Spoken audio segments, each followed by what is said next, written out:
ನಮಸ್ಕಾರ ವೀಕ್ಷಕರೇ. ತೆಂಗು, ಅಡಿಕೆ ಮುಂತಾದ ತೋಟಗಾರಿಕೆ ಬೆಳೆಗಳಲ್ಲಿ ಸಾವಯವ, ಸಹಜ ಕೃಷಿ ಮುಂತಾದ ಪ್ರಯೋಗಗಳನ್ನು ರೈತರು ಮಾಡುತ್ತಿದ್ದಾರೆ. ಆದರೆ ರಾಸಾಯನಿಕಗಳನ್ನು ಬಿಟ್ಟು ಕಾಫಿ ತೋಟ ಮಾಡುತ್ತಿರುವವರು ವಿರಳಾತಿ ವಿರಳವೆಂದೇ ಹೇಳಬೇಕು. ಇದಕ್ಕೆ ಬದಲಾಗಿ ಕಾಫಿ ಹಾಗೂ ಮೆಣಸಿನ ಬೆಲೆ ಹೆಚ್ಚಾದಂತೆ ರಸಗೊಬ್ಬರಗಳ ಜೊತೆಗೆ ರೋಗ ನಿಯಂತ್ರಣಕ್ಕೆ ಔಷಧಿಗಳ ಹೆಸರಿನಲ್ಲಿ ತೀರಾ ಅಪಾಯಕಾರಿ ರಾಸಾಯನಿಕಗಳನ್ನು ಬಳಸುವ ಪ್ರಮಾಣ ಕಾಫಿ ಮತ್ತು ಕಾಳುಮೆಣಸು ಬೆಳೆಗಾರರಲ್ಲಿ ವಿಪರೀತ ಹೆಚ್ಚಿದೆ. ಇಂತಹ ಪ್ರವಾಹಕ್ಕೆ ಎದುರು ನಿಂತ ಅಪರೂಪ ಬೆಳೆಗಾರರಲ್ಲಿ ಅಬ್ದುಲ್ಲಾ ರಿಜ್ವಾನ್ ಒಬ್ಬರು. ಸಕಲೇಶಪುರ ತಾಲೂಕು ಬಾಳುಪೇಟೆ ಸಮೀಪ ವಂಕರವಳ್ಳಿಯಲ್ಲಿ 18 ಎಕರೆ ಕಾಫಿ ತೋಟ ಹೊಂದಿರುವ ರಿಜ್ವಾನ್ ಅವರು 2000ನೇ ಇಸ್ವಿಯಿಂದ ತಮ್ಮ ತೋಟಕ್ಕೆ ರಾಸಾಯನಿಕ ಗೊಬ್ಬರಗಳು ಹಾಗೂ ಔಷಧಿ ಹೆಸರಿನ ರಾಸಾಯನಿಕಗಳನ್ನು ಬಳಸುವುದನ್ನು ಸಂಪೂರ್ಣವಾಗಿ ನಿಷೇಧಿಸಿದ್ದಾರೆ. ಮೈಕ್ರೋಬಯಾಲಜಿಯಲ್ಲಿ ಪದವಿ ಪಡೆದಿರುವ ಇವರು ಚಿಕ್ಕಂದಿನಿಂದ ಪರಿಸರದ ಬಗ್ಗೆ ಕಾಳಜಿ ಹೊಂದಿದ್ದವರು. ರಾಸಾಯನಿಕ ಬಳಕೆಯಿಂದ ಆಗುತ್ತಿರುವ ದುಷ್ಪರಿಣಾಮಗಳ ಬಗ್ಗೆ ಭಾಷಣ ಮಾಡುವ ಬದಲು ತಾನೇ ಸ್ವತಃ ತಮ್ಮ ತೋಟದಲ್ಲಿ ಪ್ರಯೋಗ ಆರಂಭಿಸಿ ಕಾಳುಮೆಣಸಿನ ಬಳ್ಳಿಗಳಿಗೆ ಬರುವ ಮಾರಕ ರೋಗಗಳಿಗೆ ಸ್ವತಃ ಜೈವಿಕ ಔಷಧಿಗಳನ್ನು ಕಂಡುಹಿಡಿದು ಬಳಸುತ್ತಿದ್ದಾರೆ. ಕಾಫಿ ಮತ್ತು ಕಾಳುಮೆಣಸಿನ ತೋಟಗಳಲ್ಲಿ ಬೋರ್ಡೋ ಮಿಶ್ರಣದ ಬಳಕೆ ಸರ್ವೇ ಸಾಮಾನ್ಯವಾಗಿದೆ. ಈ ಬೋರ್ಡೋ ದ್ರಾವಣ ಕೂಡ ಬೇಕಿಲ್ಲ ಎಂಬುದು ರಿಜ್ವಾನ್ ಅವರ ದೃಢ ನಿಲುವಾಗಿದೆ. ತಮ್ಮದು ಜೀವ ಚೈತನ್ಯ ಕೃಷಿ ಪದ್ಧತಿ ಎಂದವರು ಹೇಳುತ್ತಾರೆ. ಆಳವಾಗಿ ಅಧ್ಯಯನ ಮಾಡುತ್ತಾ ಹೋದರೆ ಎಲ್ಲ ಸಮಸ್ಯೆಗಳಿಗೂ ನಿಸರ್ಗದಲ್ಲೇ ಪರಿಹಾರ ಸಿಗುತ್ತವೆ. ರೈತರು ಬೆಳೆಯುವ ಬೆಳೆಗಳಿಗೆ ಹಾನಿ ಮಾಡುವ ಜೀವಿಗಳು ಕೇವಲ 2-3% ಇರಬಹುದು. ಇನ್ನು 97% ಜೀವಿಗಳು ಬೆಳೆಗಳಿಗೆ ಪೂರಕವಾಗಿ ಕೆಲಸ ಮಾಡುತ್ತವೆ. ಬೆಳೆಗಳ ರೋಗಕ್ಕೆ ಕಾರಣ ಆಗುವ ಸೂಕ್ಷ್ಮ ಜೀವಿಗಳನ್ನು ಅನೇಕ ಸೂಕ್ಷ್ಮ ಜೀವಿಗಳು ತಿಂದು ಸಸ್ಯಗಳಿಗೆ ಅಗತ್ಯವಾದ ಪೋಷಕಾಂಶಗಳನ್ನು ಒದಗಿಸುತ್ತವೆ. ಆದರೆ ನಾವು ರೋಗಕ್ಕೆ ಕಾರಣವಾಗುವ ಜೀವಿಗಳನ್ನು ಕೊಲ್ಲಲು ರಾಸಾಯನಿಕಗಳನ್ನು ಬಳಸಿ ಎಲ್ಲ ಉಪಕಾರಿ ಜೀವಿಗಳನ್ನು ಕೊಲ್ಲುತ್ತೇವೆ. ಆ ಮೂಲಕ ನಿಸರ್ಗದ ಸಮತೋಲನ ತಪ್ಪಲು ಕಾರಣ ಆಗುತ್ತಿದ್ದೇವೆ ಎಂದು ರಿಜ್ವಾನ್ ವಿವರಿಸುತ್ತಾರೆ.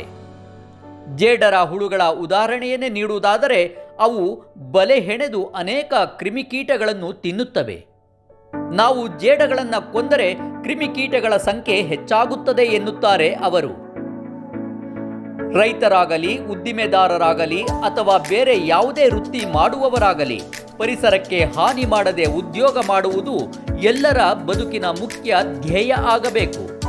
ಇಂತಹ ಅನೇಕ ಸಂಗತಿಗಳನ್ನು ರಿಜ್ವಾನ್ ಅವರು ತಮ್ಮ ತೋಟಕ್ಕೆ ಭೇಟಿ ನೀಡಿದ್ದ ವಿಶ್ವಪಥ ಬಳಗದೊಂದಿಗೆ ಹಂಚಿಕೊಂಡಿದ್ದಾರೆ. ವೀಕ್ಷಕರ, ಇವತ್ತು ಸಕಲೇಶಪುರ ತಾಲೂಕಿನ ಬಾಳುಪೇಟೆ ಸಮೀಪ ವಂಕರವಳ್ಳಿಯಲ್ಲಿ ಗ್ರಾಮದಲ್ಲಿ ನಾವಿದ್ದೀವಿ. ಇವರು ಅಬ್ದುಲ್ಲಾ ರಿಜ್ವಾನ್ ಅಂತೇಳಿ, ಒಂದು ಗ್ರೀನ್ಲ್ಯಾಂಡ್ ಎಸ್ಟೇಟ್ ಅಂತೇಳಿ, ಅವರು ಬಹಳ ವರ್ಷಗಳ ಕಾಲದಿಂದ ಸಾವಯವ ಕೃಷಿ ಮಾಡ್ತಾಯಿದ್ರು. ವಿಶೇಷವಾಗಿ ಕಾಫಿ ಬೆಳೆ ಮತ್ತು ಅನೇಕ ಪದಾರ್ಥಗಳನ್ನು ಅವರು ಸಾವಯವ ಪದ್ಧತಿಯಲ್ಲಿ ಬೆಳೀತಾ ಇದ್ದಾರೆ. ಮತ್ತು ಅವರು ಸಾವಯವ ಮಾರುಕಟ್ಟೆಯನ್ನು ಕಂಡುಹಿಡಲಿಕ್ಕೆ ಕೂಡ ಸಾಕಷ್ಟು ಪ್ರಯೋಗಗಳನ್ನು ಮಾಡಿದಂಥವ್ರು. ಮತ್ತು ಈ ಏನು ರಾಸಾಯನಿಕ ಪದಾರ್ಥಗಳೇನಿದೆ, ಏನು ಕೃಷಿನಲ್ಲಿ ಬಳಕೆ ಮಾಡುವಂಥವು ತುಂಬ ಅಪಾಯಕಾರಿ ರಾಸಾಯನಿಕಗಳಿಗೆ ಪರ್ಯಾಯವಾಗಿ ಅವರು ಅನೇಕ ಸಾವಯವ ಮಾರ್ಗದಲ್ಲಿ ಕಂಡುಹಿಡಿಯುವಂಥ ಪ್ರಯತ್ನವನ್ನು ಮಾಡಿಸಿ ಅದನ್ನು ಬಳಕೆ ಕೂಡ ಮಾಡ್ತಾಯಿದ್ದಾರೆ. ಅವರನ್ನು ಇವತ್ತು ಮಾತಾಡಿಸ್ಲಿಕ್ಕೆ ಅವ್ರ ತೋಟಕ್ಕೆ ನಾನು ಬಂದಿದೆ. ರಿಜ್ವಾನ್ ಅವರಿಗೆ ಸ್ವಾಗತ ಕೊಡ್ತೇನೆ. ನಮಸ್ತೆ. ರಿಜ್ವಾನ್ ಅವರೇ, ನಿಮ್ಮ ಸ್ವಲ್ಪ ಹಿನ್ನೆಲೆ ಅಂತೀವಿ, ನಿಮ್ಮ ಈ ಕಾಫಿ ತೋಟದ ಹಿನ್ನೆಲೆ, ನಿಮ್ಮ ತಾತ ಅವ್ರ ಕಾಲದಿಂದ ನೀವು ಇವತ್ತಿನ ತನಕ ಸ್ವಲ್ಪ ತಿಳಿಸ್ಬೋದು. ನನ್ನ ಹೆಸರು ಅಬ್ದುಲ್ಲಾ ರಿಜ್ವಾನ್, ತಂದೆಯ ಹೆಸರು ಅಬೂಬಕರ್. ನಾನು 4ನೇ ಜನರೇಷನ್ ಕಾಫಿ ಬೆಳೆಗಾರ. ನಮ್ಮ ಮೂಲ ಮಡಿಕೇರಿಯಲ್ಲಿ ನಮ್ಮ ತೋಟಗಳಿದ್ದವು. ಮತ್ತು ನಮ್ಮ ತಾತ ಆಯುರ್ವೇದಿಕ್ ಡಾಕ್ಟ್ರಾಗಿ ತುಂಬ ಫೇಮಸ್ ಇದ್ದರು. ಮತ್ತು ನಾನು ಓದಿರೋದು ಕೂಡ ಸಾವಯವ ಕೃಷಿಗೆ ಸಂಬಂಧಪಟ್ಟಿದೆ. ಮೈಕ್ರೋಬಯಾಲಜಿ ಗ್ರ್ಯಾಜುಯೇಷನ್ ಮಾಡಿದ್ದೀನಿ. ಮತ್ತು ನಿಮಗೇನು ಪ್ರೇರಣೆ ಏನು ಈ ದಿಕ್ಕಿಗೆ ಬರಲಿಕ್ಕೆ? ಈಗ ಜಪಾನಲ್ಲಿ ಪುಕಾವುಕ ಮಾಡಿದರು, ಆ ಥರದ್ದೆಲ್ಲ, ಆ ಥರದ್ದು ಏನಾದರೂ ನಿಮಗೆ ಇದೆ ಜನ ಜಮೀನು ಭೂಮಿಗಳು ಬೇಕಾಗಿದ್ದಂಗೆ ರಾಸಾಯನಿಕಗಳು ಯೂಸ್ ಮಾಡಿ ಹಾಳು ಮಾಡ್ತಿದ್ದಾರೆ. ಇದನ್ನು ನನಗೆ ನೋಡೋಕ್ಕಾಗೋದಿಲ್ಲ. ಹೌದು, ಇಷ್ಟೆಲ್ಲ ಸ್ಟ್ರಾಂಗ್ ರಾಸಾಯನಿಕಗಳು ಯೂಸ್ ಮಾಡ್ತಾರೆ. ನೋಡಿ, ಒಂದು ಕೀಟದ ಬಗ್ಗೆ ನಾವು ಯೋಚಿಸಿದ್ರೆ ಪರ್ಸೆಂಟೇಜ್ ಲೆಕ್ಕದಲ್ಲಿ ನಾವು ಲೆಕ್ಕ ಹಾಕಕ್ಕೆ ಹೋದ್ರೆ ಸಸ್ಯಾಹಾರಿ ಕೀಟಗಳು ನಮಗೆ ಹಾಳು ಮಾಡೋ ಸಾಮಾನ್ಯವಾಗಿ ಸಸ್ಯಾಹಾರಿ ಕೀಟದಲ್ಲೇ ಬರುತ್ತೆ. ಅದು 4-5% ಇಲ್ಲ. 95 ಇನ್ನೊಂದು ಸರ್ವೆ 98% ಕೀಟಗಳು ಹುಳುಗಳು ಅದು ನಿಸರ್ಗಕ್ಕೆ ಬೇಕಾಗಿರೋ ಹುಳುಗಳು. ಮತ್ತೆ ಹಾನಿ ಮಾಡೋದು 3-4% ಇರೋದು. ಅದರಲ್ಲೂ ಕೂಡ ಕ್ರಾಪ್ ಸ್ಪೆಸಿಫಿಕ್ ಅದು ತುಂಬಾ ಕಡಿಮೆ. ಆ 1-2 ಹುಳುಗಳಿಗೆ ನಾವು ಇಡೀ ಜನಾಂಗಕ್ಕೆ ಸಂತತಿನ ಹಾಳು ಮಾಡಿ ಹಾಕ್ತಿವಿ. ನಾವು ಎಷ್ಟು ನಾವು ಎಂತ ನಾವು ಹೆಜ್ಜೆ ಇಡ್ತಿದ್ವಿ ನೋಡಿ. ಹೌದು, ನಮ್ಮ ಪಾಕೆಟ್ಗೋಸ್ಕರ ಎಲ್ಲ ನಿಸರ್ಗನೇ ಹಾಳು ಮಾಡೋ ಕೆಲಸ ಮಾಡ್ತಿದ್ವಿ. ಅದೇನ್ ಮಾಡುತ್ತೆ, ಹೌದು, ಆ ಸಸ್ಯಾಹಾರಿ ಕೀಟಗಳು ಬಿಟ್ರೆ ಮಿಕ್ಕಿದೆಲ್ಲ ನಮ್ಮ ಭೂಮಿಗೋಸ್ಕರ ಕೆಲಸ ಮಾಡುವಂಥವು. ಮತ್ತೆ ಒಂದಿಲ್ಲ ಒಂದು ರೀತಿಯಲ್ಲಿ ನಮಗೆ ಪ್ರೊಟೆಕ್ಟ್ ಮಾಡೋ ಸೈನ್ಯಗಳವು. ಅವು ಇಲ್ಲದೆ ಇದ್ದಾಗ, ಈಗ ಉದಾಹರಣೆಗೆ ಜೇಡ ಇದೆ, ಜೇಡ ಬೇರೆ ಹುಳುಗಳನ್ನೆಲ್ಲ ತಿಂದಾಕುತ್ತೆ. ಇಂಥವು ಹಲವಾರು ಇರುತ್ತೆ ನಮ್ಗೆ ಗೊತ್ತಿಲ್ಲದೆ ಇರೋವು. ಬರೀ ಕೀಟನೇ ಅದ್ರದ್ದು ಆಹಾರ. ಮಾಂಸಾಹಾರಿ ಹುಳುಗಳು ಅದ್ರ ಕೀಟನೇ ಆಹಾರ. ಅವು ಎಲ್ಲದಕ್ಕೂ ಸಾಯಿಸಾಕಿದ್ರೆ ಇವು ಸಸ್ಯಾಹಾರಿಗಳು ಇನ್ನೂ ಜಾಸ್ತಿ ವೃದ್ಧಿ ಆಗ್ತವೆ. ನಮ್ಮ ಕಾಲಿಗೆ ನಾವೇ ಕಡ್ದಾಕಿದಂಗೆ ಆಗುತ್ತೆ. ಹೌದು, ಈ ಕೆಲಸ ನಾವು ಮಾಡ್ತಿದ್ವಿ. ಇಷ್ಟು ದಡ್ಡತನ ಕೆಲಸ ಸಾಮಾನ್ಯವಾಗಿ ನಾವು ಮಾಡ್ತಿದ್ದೀವಿ. ಇದು ಬಹಳ ದೊಡ್ಡ ಚರ್ಚೆ ಆಗ್ತಾನೆ ಇದೆ. ಈ ಕೆಮಿಕಲ್ ವಿಚಾರದಲ್ಲಿ ತುಂಬ ಕಾಲದಿಂದ ಹೇಳ್ತಾನೆ ಇದ್ದಾರೆ. ಆದರೆ ಇದನ್ನು ಬಳಸೋದು ಪ್ರಮಾಣ ಕೂಡ ಜಾಸ್ತಿ ಆಗ್ತಾ ಇದೆ. ಹೌದೌದು, ಕಡಿಮೆ ಅಂತೂ ಆಗ್ತಾ ಇಲ್ಲ, ತುಂಬಾ ಅಂದ್ರೆ ತುಂಬಾ ಜಾಸ್ತಿ ಆಗ್ತಾ ಇದೆ. ಇದ್ರ ಉದ್ದೇಶ ಏನಂತ ಹೇಳಿದ್ರೆ, ಎಲ್ಲರೂ ಮೆಟೀರಿಯಲಿಸ್ಟಿಕ್ ಮೈಂಡ್. ನನಗೆ ಅರ್ಜೆಂಟು ಕೆಲವೇ ತಿಂಗಳಲ್ಲಿ ಬಿಲ್ಡಿಂಗ್ ಕಟ್ಟಬೇಕು, ಏನಾದ್ರೂ ಹಾಳಾಗ್ಲಿ ಏನಾದ್ರೂ ಆಗ್ಲಿ ನಮ್ಗೆ ಅದಕ್ಕೆ ಏನು ಸಂಬಂಧ ಇಲ್ಲ, ಒಟ್ಟಿನಲ್ಲಿ ನನ್ನ ಪಾಕೆಟ್ ಮಾಡಬೇಕು. ಜನರಿಗೆ ವಿಷ ತಿನ್ಸಾದ್ರೂ ಆಗ್ಲಿ ಏನಾದ್ರೂ ಇರಲಿ ನಾನು ಬೆಳಿಬೇಕು. ಈ ಒಂದು ಪದ್ಧತಿ ಪ್ರತಿಯೊಬ್ಬರು ಕೃಷಿಕರಲ್ಲ ಅಂತ ಅಲ್ಲ, ಪ್ರತಿಯೊಂದು ಇದರಲ್ಲೂ ಉಂಟು. ಎಲ್ಲಾ ಬಿಸ್ನೆಸ್ಗಳಲ್ಲೂ ಅದೇ ಯೋಚಿಸೋದು. ಜನ ಎಷ್ಟು ಹಾಳಾಗ್ತಾರೆ, ಜನರಿಗೆ ಎಷ್ಟು ನಷ್ಟ ಆಗ್ತದೆ ಅಂತ ನೋಡ್ತಾ ಇಲ್ಲ. ಅದ್ರ ಸಲುವಾಗಿ ಈಗ ನಾವು ಜಾಸ್ತಿ ಕ್ರಿಮಿನಲ್ಸ್ಗಳು ಮತ್ತೆ ಈಗ ಎಲ್ಲ ಗೊತ್ತಿರೋಂಥ ಬದಲಾವಣೆ ಎಲ್ಲಿಂದ ಅಂತ. ಈಗ ಹಿಂದೆಲ್ಲ ಏನಾಗ್ತಿದ್ರು, ಒಬ್ಬ ನಾಯಕ ಬರ್ತಾ ಇದ್ದ, ಅಥವಾ ಒಬ್ಬ ಬುದ್ಧ ಬಂದ, ಒಬ್ಬ ಕ್ರಿಸ್ತ ಬಂದರು, ಅಥವಾ ಪೈಗಂಬರ್ ಬಂದರು, ಅವ್ರು ಹೇಳ್ತಾ ಇದ್ರು. ಅದಕ್ಕೆ ನಾನು ಯೋಚನೆ ಮಾಡೋದು, ನಾವು ಕೆಳಗಡೆಯಿಂದ ಬದಲಾವಣೆನ ಅಥವಾ ಮೇಲ್ಗಡೆ ಈ ಥರದ ದೊಡ್ಡ ನಾಯಕರು. ಇವತ್ತು ಏನಾಗಿದೆ, ನಮಗೆ ಯಾರು ನಾಯಕರು, ರಾಜಕೀಯ ಪಕ್ಷದವರು ನಾಯಕರಾಗಿರೋದು, ಸಿನಿಮಾ ನಟರನ್ನ ಜನ ಹುಡುಗರೆಲ್ಲ ಫಾಲೋ ಮಾಡ್ತಾರೆ. ಅವರು ಹೆಚ್ಚು ಇದ್ರ ಬಗ್ಗೆ ಗಮನ ಹರಿಸಿದ್ರೆ ಅಷ್ಟು ಪ್ರಭಾವ ಬೀರ್ತಿತ್ತ ಏನು. ಅಂದರೆ ಬೇಗ ದೊಡ್ಡ ಪ್ರಮಾಣದಲ್ಲಿ ಆಗ್ಬೇಕಂತ ಹೇಳಿದ್ರೆ ಹೀಗೆ ಮಾಡ್ಬೋದು. ಅದ್ರ ಒಂದು ಕೆಟ್ಟ ಉದಾಹರಣೆ ನಮಗೆ ಶ್ರೀಲಂಕಾದಿದೆ. ಇದು ಇಂಪೋಸ್ ಮಾಡಿ ಆಗೋ ಕೆಲಸ ಯಾವುದೇ ಕಾರಣಕ್ಕಲ್ಲ. ನಮ್ಮ ಹೃದಯದಲ್ಲಿ ಬರಬೇಕು. ಒಂದು ಮಾನ್ಯತೆಯ ಒಂದು ಏನು ಮಾನ್ಯತೆದ ಒಂದು ಇದು ನಮ್ಮ ಹೃದಯದಲ್ಲಿ ಬರಬೇಕು. ಹೌದು, ಕಾಪಾಡಬೇಕು, ಈ ಭೂಮಿ ಕಾಪಾಡಬೇಕು, ಈ ಜನಾಂಗಕ್ಕೆ ನಾವು. ಹೌದು, ಆ ಪ್ರೀತಿ ಇಲ್ಲದೆ ಯಾವುದೇ ಕಾರಣಕ್ಕಾಗಲ್ಲ. ಮೇಲ್ಗಡೆಯಿಂದ ಆರ್ಮಿ ರೂಲ್ ತಂದು ಯಾವುದೇ ಕಾರಣಕ್ಕೂ ಇದು ಸಾಧ್ಯ ಇಲ್ಲ. ಜನರಿಗೆ ಸ್ವತಃ ಒಂದು ಅವೇರ್ನೆಸ್ ಬಂದ್ರೆ ಮಾತ್ರ ಆಗಕ್ಕೆ ಸಾಧ್ಯ. ಮತ್ತೆ ನಮ್ಮಂಥವ್ರು ನಾವು ಏನು ಮಾಡ್ಬೇಕಂತ ಹೇಳಿದ್ರೆ, ಒಳ್ಳೆ ಆಲ್ಟರ್ನೇಟಿವ್ಸ್ ಜನರಿಗೆ ಕೊಡಬೇಕು. ಇಲ್ಲಾಂದ್ರೆ ಆಗೋದಿಲ್ಲ. ಸಾಮಾನ್ಯ ಜನ ಏನು ಅವರೇ ಸೈಂಟಿಸ್ಟ್ ಆಗಿ ಅವರು ಇದು ಮಾಡೋಕ್ಕೆ ಕಷ್ಟ ಆಗೋದಿಲ್ಲ. ಹೌದು, ಅವರಿಗೆ ಒಂದು ಉದಾಹರಣೆಗಳು ಬೇಕು. ಸಾಮಾನ್ಯ ಜನರೇನು ಕರೆಕ್ಟ್ ಹೇಳಿದಾಗ ಉದಾಹರಣೆಗಳು ಬೇಕು. ಇಲ್ಲಿ ಒಂದು ಸಿದ್ಧ ಮಾದರಿ ಇರುತ್ತೆ, ಅದನ್ನು ಫಾಲೋ ಮಾಡ್ತಾರೆ ಅಲ್ವಾ. ಅದು ನಾವು ಸಿದ್ಧವಾದಂಥ ಮಾದರಿಯನ್ನು ಕೊಡ್ತಾ ಹೋಗ್ಬೇಕಾಗುತ್ತೆ, ಆಲ್ಟರ್ನೇಟಿವ್. ನೀವೀಗ ಏನೇನು ಪ್ರಯೋಗ ಮಾಡಿದ್ರಿ, ಏನೇನು ಬೆಳೆನ ಆರ್ಗ್ಯಾನಿಕ್ ಮಾಡ್ತಾರೆ? ಹೌದು, ನಮ್ಮ ತೋಟಗಾರಿಕಾ ಬೆಳೆಗಳಲ್ಲಿ ತುಂಬ ಜಾಸ್ತಿ ಕೀಟನಾಶಕಗಳು ತಪ್ಪಿದ್ರೆ ರಾಸಾಯನಿಕಗಳು ಯೂಸ್ ಮಾಡೋದು ಕಾಳುಮೆಣಸು. ಕಾಳುಮೆಣಸಲ್ಲಿ ಸೊರಗು ರೋಗ ತುಂಬ ತಲೆಬಿಸಿ ಇದ್ದ ರೋಗ ಇದು. ಇದಕ್ಕೋಸ್ಕರ ಜನ ಏನು ಬೇಕೋ ಅದು ಮಾಡೋಕ್ಕೂ ತಯಾರಿದ್ದಾರೆ. ಎಷ್ಟು ಸ್ಟ್ರಾಂಗ್ ರಾಸಾಯನಿಕಗಳು ಏನು ಎಂಥದ್ದು ನೋಡೋಕೆ ಹೋಗಲ್ಲ. ಅದ್ರ ಪರಿಣಾಮ ಒಂದೆರಡು ತಿಂಗಳಲ್ಲೇ ನಮಗೆ ಕಾಣುತ್ತೆ. ಅಂತೂ ಅದಕ್ಕೆ ಕೇರ್ ಮಾಡೋಕೆ ಹೋಗಲ್ಲ. ಒಟ್ಟಲ್ಲಿ ನಮಗೆ ಬೀಳು ಉಳಿಬೇಕು ಅಂತ ಹೇಳಿ ಯೋಚಿಸ್ತಾರೆ. ಒಂದೆರಡು ತಿಂಗಳಿಗೋಸ್ಕರ ಬೀಳು ಉಳಿಯುತ್ತೆ, ಆಮೇಲೆ 2-3 ತಿಂಗಳಾದ್ಮೇಲೆ ಮತ್ತೆ ಅದೇ ರೋಗ ಬರುತ್ತೆ ಅಂತ ಎಲ್ಲ ಸ್ಟ್ರಾಂಗ್ ಕೆಮಿಕಲ್ ಬಳಸ್ತಾ ಇದ್ದಾರೆ. ಸಾಮಾನ್ಯವಾಗಿ ನಾನು ಇದು ಮಾಡ್ತಿರೋದು, ಟಾರ್ಗೆಟ್ ಮಾಡ್ತಿರೋದು ಮೆಟ್ಲಾಕ್ಸಿಲ್, ಮರ್ಕ್ಯೂರಿಕ್ ಕ್ಲೋರೈಡ್ ಅಂತ. ಮರ್ಕ್ಯೂರಿ ಎಷ್ಟು ಸ್ಟ್ರಾಂಗ್ ಕೆಮಿಕಲ್ ಅಂತ ಹೇಳಿದ್ರೆ ಅದು ಬೇಗ ನಾಶ ಆಗಿ ಬೇರೆ ರೂಪದಲ್ಲಿ ಏನು ಚೇಂಜ್ ಆಗಿ ಹೋಗೋದಿಲ್ಲ. ಅದು ವರ್ಷಗಟ್ಟಲೆ ಶತಮಾನಗಟ್ಟಲೆ ಹಂಗಂಗೆ ಭೂಮಿಯಲ್ಲಿ ಇರುತ್ತೆ. ಮತ್ತು ಅದು ದುಷ್ಪರಿಣಾಮ ಭೂಮಿ ಮೇಲೆ, ಇಲ್ಲಿರೋ ಸಸ್ಯಜನ್ಯ ಮೇಲೆ, ನಮ್ಮ ಆರೋಗ್ಯದ ಮೇಲೆ, ನೀರಿನ ಇವುಗಳ ಮೇಲೆ, ಎಲ್ಲ ಇದ್ರ ಮೇಲೂ ಇದ್ರ ದುಷ್ಪರಿಣಾಮ ಆಗೇ ಆಗುತ್ತೆ. ಸೊ ಇವುಗಳನ್ನ ನಾವು ಡೆಡ್ಲಿ ಪಾಯ್ಸನಸ್, ಅದು ತುಂಬ ಕಡಿಮೆ ಪ್ರಮಾಣದಲ್ಲಿ ಯೂಸ್ ಮಾಡೋದಿದ್ರು ಕೂಡ ಅದು ತುಂಬ ಸ್ಟ್ರಾಂಗ್ ಆಗಿ ಅದು ವರ್ಕ್ ಮಾಡುತ್ತೆ. ಮತ್ತೆ ಇರೋ ಆರ್ಗಾನಿಸಮ್ಸ್ ಅನ್ನ ತುಂಬಾ ಜಾಸ್ತಿ ಮಟ್ಟಕ್ಕೆ ಅದು ಹಾಳು ಮಾಡೋದು, ಡ್ಯಾಮೇಜ್ ಮಾಡ್ತಾರೆ. ಹೌದು, ಸೂಕ್ಷ್ಮಜೀವಿ. ನೀವು ಆರ್ಗ್ಯಾನಿಕ್ ಮೆಥಡ್ ಅಲ್ಲಿ ಹೌದು, ನಿಸರ್ಗದಲ್ಲಿ ಪ್ರತಿಯೊಂದಕ್ಕೂ ಉತ್ತರ ಇದ್ದೇ ಇದೆ. ನೋಡಿ, ನಿಸರ್ಗದಲ್ಲಿ ಎಷ್ಟು ಒಳ್ಳೆ ಮೈಕ್ರೋಬ್ಸ್, ಏನು ವೀರಿಗಳು, ಸೂಕ್ಷ್ಮಜೀವಿಗಳು ಎಲ್ಲ ಇದೆ. ಇವು ತುಂಬಾ ನಮಗೆ ಉಪಯೋಗಕಾರಿ ಇದ್ದಾವೆ. ಇದರಲ್ಲಿ ಸಾವಿರಾರು ವೆರೈಟಿ ಇದೆ, ಲಕ್ಷಗಟ್ಟಲೆ ಪ್ರಮಾಣದಲ್ಲಿತ್ತು. ಒಂದೇ ಒಂದು ಗ್ರಾಮ್ ಇದರಲ್ಲಿ ಮಣ್ಣಲ್ಲಿ ಹೆಚ್ಚು ಕಡಿಮೆ 5-6 ಕೋಟಿ ಜೀವಗಳು ಇರ್ತವೆ. ಅದರಲ್ಲಿ ಸುಮಾರೆಲ್ಲ ಈ ರೋಗ, ಹೇಗೆ ನಾನು ಕೀಟದ ಉದಾಹರಣೆ ಕೊಟ್ಟೆ, ಸಸ್ಯಾಹಾರಿ ಮತ್ತು ಮಾಂಸಾಹಾರಿ, ಈ ಸೂಕ್ಷ್ಮ ಜೀವಿಗಳಲ್ಲೂ ಇದೇ ರೀತಿ ಇರ್ತವೆ. ಈ ರೋಗ ಯಾವ ಬರ್ಸೋ ಜೀವಿಗಳಿದೆ ಅವುಗಳನ್ನ ತಿಂದು ಹಾಕುವ, ಮತ್ತೆ ಈ ನಾನು ಪರ್ಟಿಕ್ಯುಲರ್ ಹೇಳ್ತಿರೋದು ಟ್ರೈಕೋಡರ್ಮಾ, ಸೂಡೋಮೋನಾಸ್, ಬ್ಯಾಸಿಲಿಸ್, ಇಂಥವೆಲ್ಲ ಹಲವಾರು ಇವಿಂದ ಮೈಯಿಂದ ಬರೋ ರಸ ಅದಕ್ಕೆ ವಿಷ. ಯಾವುದಕ್ಕೆ? ಈ ರೋಗಾಣುಗಳಿಗೆ. ಹೌದು. ಮತ್ತೆ ಇದೇ ಬೇರ್ಗಳಿಗೆ ಅಮೃತ. ನಿಸರ್ಗದಲ್ಲಿ ಎಷ್ಟು ಒಳ್ಳೆ ಆಲ್ಟರ್ನೇಟಿವ್ ಇದೆ ನೋಡಿ. ಇದಕ್ಕೆ ನಾವು ಉಪಯೋಗಿಸೋಕೆ ಹೋಗಲ್ಲ. ನಮ್ಮ ಸೈಂಟಿಸ್ಟ್ಗಳ ದೃಷ್ಟಿಯಲ್ಲಿ ಕಾಣೋದೇ ಇಲ್ಲ ಇವು. ಅವ್ರಿಗೆ ಕಾಣೋದು ಏನು ಸ್ಟ್ರಾಂಗ್ ಕೆಮಿಕಲ್ ಯೂಸ್ ಮಾಡ್ಬೋದು, 2 ದಿವಸದಲ್ಲಿ ಮ್ಯಾಜಿಕ್ ಆಗಬೇಕು ಅಂತ ಇದು ನೋಡ್ತಾರೆ.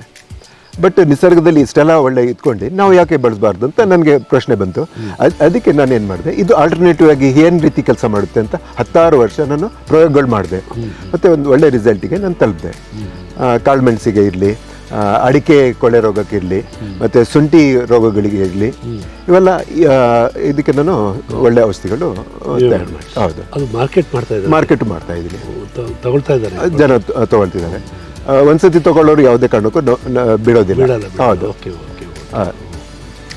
ಈಗ ಇದೇ ನೋಡಿ ಉದಾಹರಣೆ, ಒಂದು ರಾಸಾಯನಿಕ ಯೂಸ್ ಮಾಡಿದ್ರೆ ಒಂದು 8 ದಿವಸ 15 ದಿವಸ ಅದ್ರದ್ದು ವ್ಯಾಲಿಡಿಟಿ ಇರುತ್ತೆ, ಚೆಕ್ ಮಾಡೋ ಟೈಮ್ ಇರುತ್ತೆ.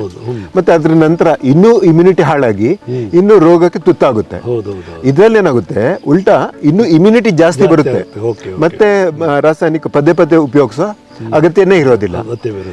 ಈ ದೃಷ್ಟಿಯಿಂದ ಏನ್ ಮಾಡ್ತಾರೆ ಮಲ್ಟಿನ್ಯಾಷನಲ್ ಕಂಪ್ನಿಗಳು ಅಥವಾ ರಾಸಾಯನಿಕ ಕಂಪ್ನಿಗಳು, ಇವೆಲ್ಲ ಯಾಕೆ ನಾವು ಪ್ರೋತ್ಸಾಹ ಕೊಡಬೇಕು, ಇದಕ್ಕೆ ಪ್ರಚಾರ ಮಾಡಬಾರ್ದು ಅಂತ ಹೇಳಿ ರಾಸಾಯನಿಕಗಳಿಗೆ ಮಾತ್ರ ಪ್ರಚಾರ ಕೊಡ್ತಾರೆ. ಅವ್ರಿಗೆ ಅದರಲ್ಲಿ ಜಾಸ್ತಿ ಹಣ ಬರುತ್ತೆ. ಇದರಲ್ಲಿ ಒಂದ್ಸತಿ ಕೊಟ್ರೆ 2-3 ತಿಂಗಳು ಬರೋ ಅಗತ್ಯನೇ ಇರಲ್ಲ. ಹೌದು ಹೌದು, ಪದೇ ಪದೇ ಅವ್ರ ಹತ್ರ ಹೋಗ್ಬೇಕು. ರೈತರು ಹಾಳಾಗಿದ್ರು ಪರವಾಗಿಲ್ಲ, ಇವ್ರು ಬೆಳಿಬೇಕು. ಇಂಥ ಒಂದು ಪರಿಸ್ಥಿತಿ ಇರೋದ್ರಿಂದ ನಮ್ಮ ಭಾರತದ ಪರಿಸ್ಥಿತಿನೇ ಹೀಗೆ. ಈಗ ಸ್ವಲ್ಪ ಏನಾದರೂ ಈ ಬೆಳೆಗಾರ ಸಂಘಟನೆಗಳು ಕಡೆ ಎಲ್ಲ ಸ್ವಲ್ಪ ಇದ್ರ ಬಗ್ಗೆ ಹೆಚ್ಚು ಏನಾದ್ರು ಅರಿವು ಆಗ್ತಾ ಇದೆಯಾ? ಒಂದ್ ಕಡೆ ಅರಿವು ಆಗ್ತಾ ಇದೆ, ಒಂದ್ ಕಡೆ ಬಳಕೆ ಪ್ರೆಷರ್. ಈಗ ಕಾಫಿ ರೇಟ್ ಜಾಸ್ತಿ ಇದೆ, ಈಗೆಲ್ಲ ನಾವು ನೋಡೋ ಅಗತ್ಯ ಇಲ್ಲ, ಕಾಫಿ ಎಷ್ಟು ಬರುತ್ತೆ ಅದ್ ನೋಡ್ಬೇಕು. ಹೌದು, ಆಮೇಲೆ ಒಂದು ಇದು ಬಂದ. ಈಗ ನೋಡಿ, ಎಲ್ಲ ಪ್ರತಿಯೊಂದು ಬೆಳೆಗಳಿಗೂ ಒಳ್ಳೆ ಬೆಲೆ ಇದೆ. ಇಂಥ ಟೈಮಲ್ಲಿ ನಾವು ಇದೆಲ್ಲ ಪ್ರಯೋಗ ಮಾಡಬಾರ್ದು. ಅಯ್ಯೋ ಭೂಮಿ ಏನಾದ್ರೂ ಆಗಲಿ, ಮತ್ತೆ ನಾವು ನಮ್ಮ ನೋಡ್ಕೊಳ್ಳೋಣ ಅಂತ ಹೇಳಿ ನಮ್ಮ ಉದ್ದೇಶ ಆಗ್ಬಿಟ್ಟಿದೆ. ಪ್ರತಿಯೊಬ್ಬರದ್ದು ಉದ್ದೇಶ ಇದೆ. ಹೀಗಾದ್ರಿಂದ ಮುಂದಿನ ಜನಾಂಗಕ್ಕೆ ಆರೋಗ್ಯ ದೃಷ್ಟಿಯಲ್ಲಿ ಕೆಲವೇ ತಿಂಗಳಲ್ಲಿ ಏನೇನಾಗುತ್ತೆ ನಾವು ಹೇಳಕ್ ಬರಲ್ಲ. ಈ ಇವನ್ ಕಳೆನಾಶಕ ವಿಚಾರದಲ್ಲೂ ಕೂಡ ಕಳೆನಾಶಕ ಅಂತೂ ನದಿಗಳು ಇದು ಮಾಡಿದಂಗೆ ನದಿಯಲ್ಲಿ ನೀರೆಷ್ಟು ಇದಿರುತ್ತೆ ಆ ರೀತಿ ಇಲ್ಲಿ ಸುರಿದಾಕ್ತಿದ್ದಾರೆ. ಹೌದು, ಒಂದು 5-6 ವರ್ಷ ಹಿಂದೆ ಅಷ್ಟು ಇತ್ತಿಲ್ಲ. ಹೆಚ್ಚು ಕಡಿಮೆ 5 ಪಟ್ಟು 8 ಪಟ್ಟು ಜಾಸ್ತಿ ಈಗ ಯೂಸ್ ಮಾಡ್ತಾರೆ, ಕಳೆನಾಶಕ ಯೂಸ್ ಮಾಡ್ತಿದ್ದಾರೆ. ಅದು ಕೂಡ ಬಹಳ ಡೆಡ್ಲಿ. ಹೌದು, ದುಷ್ಪರಿಣಾಮ ಬೀರುತ್ತೆ. ಈಗ ಕಳೆಗೆ ಹೇಗೆ ಕಂಟ್ರೋಲ್ ಮಾಡುತ್ತೆ ಅದೇ ರೀತಿ ನಮಗೆ ಬೇಕಾಗಿರೋ ಬೇರಿನ ಬೆಳೆಗಳಿಂದ ಬೇರಿಗೂ ಅದೇ ರೀತಿ ನಷ್ಟ ಮಾಡೇ ಮಾಡುತ್ತೆ. ಅಲ್ಲಿ ಎಲ್ಲಿ ಒಳ್ಳೆ ಬೇರು ಬೆಳೆಯುತ್ತೆ, ಎಷ್ಟು ಬೇರು ಬೆಳೆಯುತ್ತೆ ಅಷ್ಟು ಆಹಾರ ಉತ್ಪತ್ತಿ ಮಾಡುತ್ತೆ. ಬೇರು ಕಡಿಮೆ ಇದ್ರೆ ಆಹಾರ ಅಲ್ಲಿಂದ ವೃದ್ಧಿ ಮಾಡೋ ಆಸಕ್ತಿನೇ ಇರೋದಿಲ್ಲ. ನಾವು ಹೊರಗಡೆಯಿಂದ ಹಾಕಿರೋ ಇದ್ರ ಮೇಲೆ ಡಿಪೆಂಡ್ ಆಗ್ತಾ ಹೋಗ್ತದೆ. ಇಲ್ಲಿ ನಿಮ್ಮಲ್ಲಿ ಮೇಜರ್ ಕ್ರಾಪ್ಸ್ ಯಾವ್ದಾದ್ರು? ಹೀಗಾಗಿ ನಮ್ಮಲ್ಲಿ ಕಾಫಿ ಇದೆ, ಕಾಳುಮೆಣಸು ಇದೆ, ಮತ್ತೆ ಈಗ ಸ್ವಲ್ಪ ದಿವಸ ಕಾಫಿ ರೇಟ್ ಚೆನ್ನಾಗಿರೋದ್ರಿಂದ ಅದ್ರ ನಾನು ಮಾಡ್ತಿರೋದು ಸರಿ ಅನ್ಸಲ್ಲ. ನಾನು ಡೈವರ್ಸಿಫಿಕೇಷನ್ಗೆ ನಾನು ಮುಖ್ಯವಾಗಿ ಪ್ರಾಮುಖ್ಯತೆ ಕೊಡ್ತಾ ಇದ್ದೀನಿ. ಕಾಫಿ ಅಲ್ಲದೆ ಕಾಫಿ ಜೊತೆ ಬೇರೆ ಬೆಳೆಗಳು ಇರಬೇಕು ಅಂತ ಹೇಳಿ ಮುಖ್ಯವಾಗಿ ನಾನು ಹಾರ್ಟಿಕಲ್ಚರ್ ಕ್ರಾಪ್ಸಿಗೆ ಫಲ ಹಂಪಲುಗಳಿಗೆ ನಾನು ಪ್ರಾಮುಖ್ಯತೆ ಕೊಡ್ತಿದ್ದೀನಿ. ಯಾಕಂದರೆ ಇದರಲ್ಲಿ ಜನರಿಗೆ ಆರೋಗ್ಯನೂ ಇದರಲ್ಲಿ ಸಿಗುತ್ತೆ ಮತ್ತು ಡೈರೆಕ್ಟ್ ಕನ್ಸ್ಯೂಮ್ ಮಾಡೋ ಪದಾರ್ಥ. ಹೌದು, ಬಟರ್ ಫ್ರೂಟ್ ಮುಖ್ಯವಾಗಿ. ಬಟರ್ ಫ್ರೂಟ್ ಹೆಲ್ತಿಗೆ ತುಂಬ ಬೆನಿಫಿಟ್ಸ್ ಇದೆ, ಮತ್ತು ಇದರಲ್ಲಿ ಒಳ್ಳೆ ನ್ಯೂಟ್ರಿಯೆಂಟ್ಸು ಇದೆ, ಮತ್ತು ಈಸಿಲಿ ಅವೈಲಬಲ್, ತುಂಬ ಕಷ್ಟದಲ್ಲಿ ಏನು ಇದಾಗೋದಲ್ಲ. ಸೊ ಇದು ಆದಾಯದ ಲೆಕ್ಕದಲ್ಲಿ ಒಳ್ಳೆ ಆದಾಯನೂ ಕೊಡೋ ಬೆಳೆ, ಮತ್ತು ಅಷ್ಟು ಕಷ್ಟ ಇಲ್ಲ ಎಷ್ಟು ಕಾಫಿ ಮತ್ತು ಕಾಳುಮೆಣಸು ಕಷ್ಟದಲ್ಲಿ ಬೆಳಿಬೇಕು. ಏನು ಬಟರ್ ಫ್ರೂಟನ್ನು ಉಳಿಸ್ಕೊಳ್ಳೋದು ಕಷ್ಟ ಅಂತ ಹೇಳ್ತಾರೆ ಹೆಚ್ಚು ಕಾಲ. ಎಲ್ಲದರಲ್ಲೂ ಕಾಂಪಿಟೇಷನ್ನು ಮತ್ತು ನಮಗೆ ಒತ್ತಡಗಳು ಇದ್ದೇ ಇರುತ್ತೆ. ರೋಗಗಳು ಇದಕ್ಕೆ ಜಾಸ್ತಿ, ಹುಳದ ಬಾಧೆನೂ ಅದಕ್ಕೆ ಜಾಸ್ತಿ. ಈಗ ಪ್ರತಿಯೊಂದು ಬೆಳೆಗೂ ನನ್ನ ಒಂದು ಸಿದ್ಧಾಂತ. ಹೌದು, ಅದೇನಂತ ಹೇಳಿದರೆ ಗಿಡಗಳಲ್ಲಿ ನಾವು ಆದಷ್ಟು ಪೌಷ್ಟಿಕವಾಗಿ ಇಡಬೇಕು. ಅದ್ರ ನ್ಯೂಟ್ರಿಷನಲ್ಲಿ ರಿಚ್ ಆದ್ರೆ ಮಾತ್ರ ಗಿಡಗಳಿಗೆ ಯಾವುದು ರೆಸಿಸ್ಟೆನ್ಸ್, ಪ್ರತಿರೋಧಕ ಶಕ್ತಿ ಇರುತ್ತೆ. ಹುಳ ದೂರದಿಂದ ನೋಡುತ್ತಂತೆ, ಅದರಲ್ಲಿ ಯಾವ ಗಿಡದಲ್ಲಿ ರೋಗ ನಿರೋಧಕ ಶಕ್ತಿ ಕಡಿಮೆ ಇದೆ ಆ ಗಿಡಕ್ಕೆ ಹೋಗಿ ಅಟ್ಯಾಕ್ ಮಾಡುತ್ತೆ. ಈಗ ಸಾಮಾನ್ಯ ಜನರಲ್ಲೂ ಕೂಡ ತುಂಬ ನೋಡೋಕ್ಕೆ ಗಟ್ಟಿಯಾಗಿರೋ ಮನುಷ್ಯಕ್ಕೆ ಜಾಸ್ತಿ ಮಾತಾಡ್ಸೋಕೆ ಹೋಗಲ್ಲ. ಸ್ವಲ್ಪ ಸಣ್ಣದಾಗಿದ್ರೆ ಏನು ಅಂತ ಹೇಳಿ ದಬಾಯಿಸೋಕೆ ಪ್ರಯತ್ನ ಮಾಡ್ತೀವಿ. ಇದು ನಿಸರ್ಗದ ಒಂದು ನಿಯಮ. ಹೌದು, ಹುಳುಗಳು ಇದಕ್ಕೆಲ್ಲ ಇದು ಮಾಡಿ, ಹುಳುಗಳು ಮತ್ತು ರೋಗಾಣುಗಳು ಇದಕ್ಕೆಲ್ಲ ಇದೇ ರೀತಿ ನೋಡ್ಕೊಳ್ತವೆ. ನಮ್ಮ ದೃಷ್ಟಿ ಏನಿರ್ಬೇಕಂತ ಹೇಳಿದರೆ ಗಿಡಕ್ಕೆ ಪೌಷ್ಟಿಕವಾಗಿ ಇರಬೇಕು. ಪೌಷ್ಟಿಕವಾಗಿದ್ದರೆ ಮಾತ್ರ. ಏನು ಗೊಬ್ಬರ ಬಳಸ್ತಾ ಇದ್ದೀವಿ ಪೌಷ್ಟಿಕವಾಗಿ? ಇದಕ್ಕೆ ಏನಂತ ಹೇಳಿದರೆ ನಾವು ಡೈರೆಕ್ಟ್ ನೇಚರಿಗೆ ನಾವು ನೋಡಬೇಕು. ಎಲ್ಲರಿಗಿಂತ ಉತ್ತಮವಾದದ್ದು ಈಗ ಎರೆಹುಳ ಗೊಬ್ಬರ ಮಾಡಲಿಕ್ಕೆ ಸ್ವಲ್ಪ ಶ್ರಮ ಆಗುತ್ತೆ, ಅಂತೂ ನಮ್ಮ ಬೆಳೆಗಳಿಗೆ ಭೂಮಿಗೆ ತುಂಬ ಒಳ್ಳೆಯದು. ರಿಚ್ ಇದಿರ್ತದೆ. ಹೌದೌದು, ನ್ಯೂಟ್ರಿಯೆಂಟ್ಸ್ ಇರುತ್ತೆ. ಅದರಲ್ಲಿ ಸೂಕ್ಷ್ಮ ಜೀವಿಗಳು ತುಂಬ ಜಾಸ್ತಿ ಇರ್ತವೆ, ಮತ್ತು ಉಪಯೋಗಕಾರಿ ಸೂಕ್ಷ್ಮ ಜೀವಿ ಇನ್ನೂ ಜಾಸ್ತಿ ಇರ್ತವೆ ಅದರಲ್ಲಿ ಎರೆಹುಳು ಗೊಬ್ಬರದಲ್ಲಿ. ಮತ್ತು ಒಂದು ಎರೆಹುಳು ಗೊಬ್ಬರ ಹಾಕೋದಲ್ಲದೆ ನಮ್ಮ ಇಂಡಿಜಿನಸ್ ಎರೆಹುಳ ಏನಿದೆ ಅವುಗಳಿಗೂ ನಾವು ಕಾಪಾಡೋ ನಮ್ಮ ದೊಡ್ಡ ಕರ್ತವ್ಯ ಇದೆ. ಅದಕ್ಕೆ ಯಾವುದೇ ಕಾರಣಕ್ಕೂ ಹಾನಿ ಆಗಬಾರ್ದು, ಅದಕ್ಕೆ ಡಿಸ್ಟರ್ಬ್ ಮಾಡೋಕ್ಕೆ ನಾವು ಹೋಗಬಾರ್ದು. ಅದೇ ರೀತಿ ನಾನು ಈಗ ಸಾಮಾನ್ಯವಾಗಿ ಜನ ಸಾಯಿಲ್ ಸ್ಯಾಂಪಲ್ ಟೆಸ್ಟ್ ಮಾಡಿಸ್ತಾರೆ. ಇದಕ್ಕೆ ಸಾರಜನಿಕ ಎಷ್ಟಿರಬೇಕು, ರಂಜಕ ಎಷ್ಟಿರಬೇಕು, ಪೊಟ್ಯಾಶ್ ಇರಬೇಕು. ಅದೊಂದು ಹೌದು. ನನ್ನ ಅನಿಸಿಕೆಯಲ್ಲಿ ಇದರಲ್ಲಿ 1 ಸ್ಕ್ವೇರ್ ಫೀಟ್ ಏರಿಯಾದಲ್ಲಿ ಎಷ್ಟು ಎರೆಹುಳ ಇದೆ ಅದು ನನ್ನ ಸ್ಟ್ಯಾಂಡರ್ಡ್. ಹೌದು, ಮಣ್ಣು ಎಷ್ಟು ಪೋರಸ್ ಇದೆ, ಎಷ್ಟು ಫಲವತ್ತತೆ, ನೀರು ಹಿಡಿಯೋ ಶಕ್ತಿ ಎಷ್ಟಿದೆ, ಹೌದು, ಎರೆಹುಳುಗಳು ಎಷ್ಟು ಜೀವಂತವಾಗಿದೆ, ಹೌದೌದು, ಅದು ಕ್ರೈಟೀರಿಯಾ, ಇದು ಕ್ರೈಟೀರಿಯಾ ಆಗಬೇಕು. NPK ಅದು ಎಲ್ಲ ನಮ್ಮ ಅದ್ರ ಹಿಂದೆ ಬಂದೇ ಬಿಡುತ್ತೆ. ಹೌದು. ನೀರು ಹಿಡಿಯೋ ಶಕ್ತಿ ಎಷ್ಟಿದೆ, ಇಂಥವೆಲ್ಲ, ನೀರು ಇಂಗೋ ಶಕ್ತಿ ಎಷ್ಟಿದೆ, ಮಳೆ ಜಾಸ್ತಿ ಇದ್ದಾಗ. ರೋಬಸ್ಟ ಬೆಳೆ ಜಾಸ್ತಿ ಹೇಗಿದೆ? ಏನು ಕಡಿಮೆ ಅಂತೂ ಅನ್ಸಲ್ಲ ನನಗೆ. ಹೌದು, ಯಾಕಂತ ಹೇಳಿದ್ರೆ ಅದಕ್ಕೆ ಪೌಷ್ಟಿಕವನ್ನು ಇಟ್ಟರೆ ಅದು ನಮಗೆ ವಾಪಸ್ ಅದೇ ರೀತಿ ಕೊಡುತ್ತೆ. ನಮ್ಮ ಸ್ನೇಹಿತರೊಬ್ರು ಇದನ್ನೇ ಬಳಕೆ ಮಾಡ್ತಾ ಇದ್ದಾರೆ, ಜೀವಾಮೃತ ಬಳಕೆ ಮಾಡಿ ಸ್ವಲ್ಪ ಈಲ್ಡ್ ಕಡಿಮೆ ಆಗುತ್ತೆ ಅಂತ ಹೇಳ್ತಿದ್ರು.